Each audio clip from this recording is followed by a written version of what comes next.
2 or 3 horses in, and they have to, navigate their way out of each other. And I think that's the key. I mean, I think Pinehurst could be pretty quick coming out of sprint races, stretching out. Obviously, the goal is not to get tangled up from your stablemate, but I think there's a serious situation where Pinehurst could get the lead here, and Corniche, if he doesn't get it, will be sitting second. Well, right now he's 8-5. So, Caton, with that in mind, is it just a case of another time that the Baffert runner has more talent, gets the lead, and they have to play come catch me?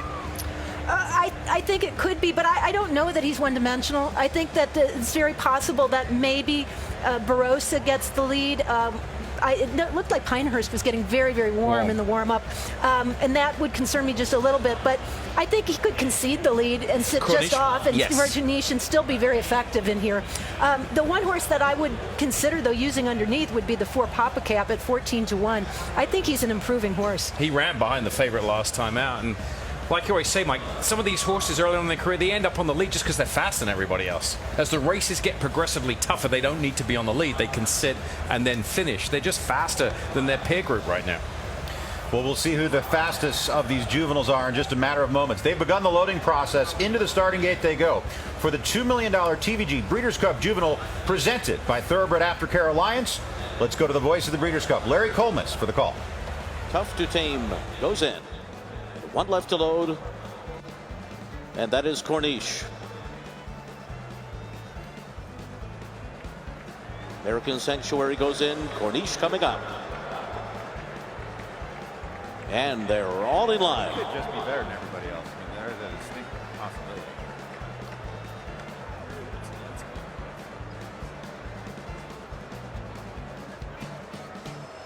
They're off in the Breeders' Cup Juvenile. Corniche had a very good start from that far outside post, and he will go to the front with stablemate Barossa, and then Papa Cap on the inside. They're being followed in between horses by Pinehurst as they make their way into that first turn. Command Performance is very wide there, caught 4 wide into that turn.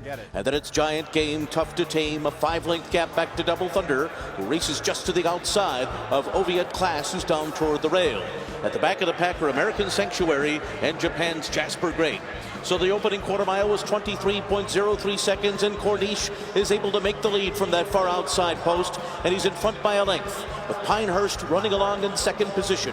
Then Command Performance in third. Papa Cap comes through an opening on the inside. Then Barossa.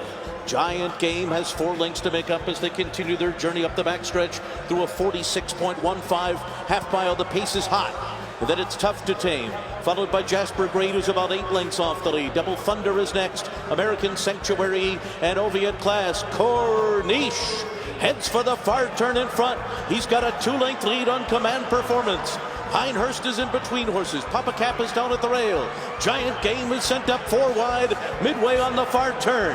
After that, it's Double Thunder and Barossa. Corniche coming to the top of the stretch with the lead in the Breeders' Cup Juvenile, and Giant Game is closing on the outside. Now moving up right alongside of Corniche as they come to the final furlong. Corniche with something left. Giant Game off the rail. Papa Cap trying to split those 2, but it's Corniche. He's just too good. Corniche wins the Breeders' Cup Juvenile. And then it was Papa Cap in second. Giant Game was third. Command Performance fourth. And Corniche does not disappoint as your favorite in the TVG Breeders' Cup Juvenile presented by the Thoroughbred Aftercare Alliance. What a run under Hall of Famer Mike Smith, Caton. Was a take no prisoners kind of a ride and race, and it pays off in a huge way. Corniche was very quick out of the gate. Mike Smith determined to get to the front, and once he did, he was fast. Half mile was serious. Several horses making a run at the midpoint of the race. At this point, the 7 Giant Game to the outside under Joe Talamu in the blue silks looked as if he was poised and ready to take on the favorite. You can see him moving on very nicely. Also in that mix, the 4 Papa Cap down on the inside in the green silks, making a very nice bid as well. He had some trouble in the earlier stages, but always managed to keep putting himself into the race. And right here, I would have thought Corniche would be tiring, but he seems to get a second wind. He's going to do so well going into his 3-year-old. This is a true Hall of Fame ride for jockey Mike Smith, who over the last year or so hasn't had the number of mounts that he normally would have. He was part committed from the get-go, and you can't second guess yourself once the gates open. He was committed into that run into the first turn. He broke from post 12. By the time they went into that turn, he was on the lead. They ran a second faster the first half mile than the fillies, Mike. Fillies 47, Echo Zulu 46 and change here. They wrapped up just maybe one tick slower here with the Colts, but Corniche had to work for it a little harder than Echo Zulu, and I thought it was a very nice performance. As a horse has established himself going into the 3-year-old year, and again has crowned himself as champion 2-year-old here.